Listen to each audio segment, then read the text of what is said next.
আসসালামু আলাইকুম ভিউয়ার্স, আশা করি সবাই ভালো আছেন। আলহামদুলিল্লাহ আমিও ভালো আছি। তো আমি নিয়ে আসলাম আমাদের জমিতে যে মিষ্টি কুমড়ার চারা লাগাইছিলাম। দেখুন কি অবস্থা এখন।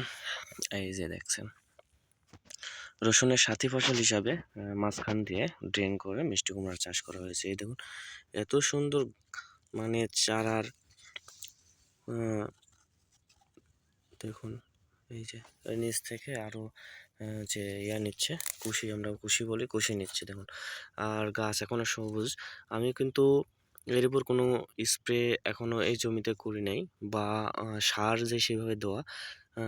এর আগের শেষে ৫-৭টা করে সার দিয়েছিলাম, ২-৩ গ্রাম করে। এই যে দেখতে পাচ্ছেন আমার প্রত্যেকটা চারার অবস্থা খুবই ভালো। আলহামদুলিল্লাহ আমি খুব খুশি। এই যে চারা দেখতে পাচ্ছেন। হ্যাঁ,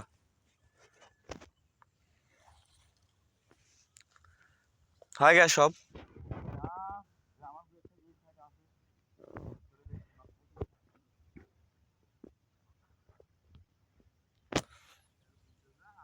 তো যারা মিষ্টি কুমড়া চাষ করবেন তারা আমাকে ফলো করতে পারেন অবশ্যই। আমি যত টিপস আছে সব দিব। তো আমি দেখতে পাচ্ছেন যে আমার মোটামুটি আমার চারা অনেক ভালো আছে।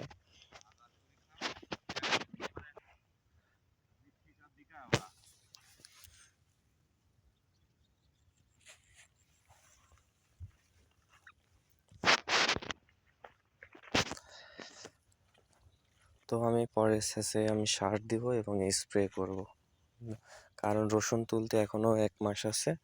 তো 1 মাসের মধ্যে যদি আমি সার বা স্প্রে করি, তাহলে রসুনের উপর দিয়ে গাছ উঠে যাবে, তখন রসুন তুলতে অসুবিধা হয়ে যাবে, রসুন নামবে কম।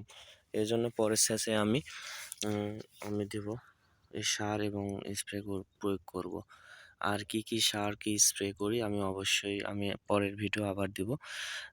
দেখা যাচ্ছে এরপরে অনেক পোকামাকড় লাগে, সেই জন্য দিতেই হবে। আমি আর চারাগুলো অনেক সুন্দর আছে, 3টা করে চারা লাগাইছিলাম, 3টা করেই আছে আলহামদুলিল্লাহ। তো আশা করা যায় ভালো একটা ফলন পাবো ইনশাল্লাহ। তো সবাই ভিডিওতে লাইক, কমেন্ট, সাবস্ক্রাইব করে পাশে থাকবেন। কোনো কিছু জানা থাকলে অবশ্যই কমেন্টে জানাবেন, আমি ইনশাল্লাহ উত্তর দেওয়ার চেষ্টা করব। ধন্যবাদ।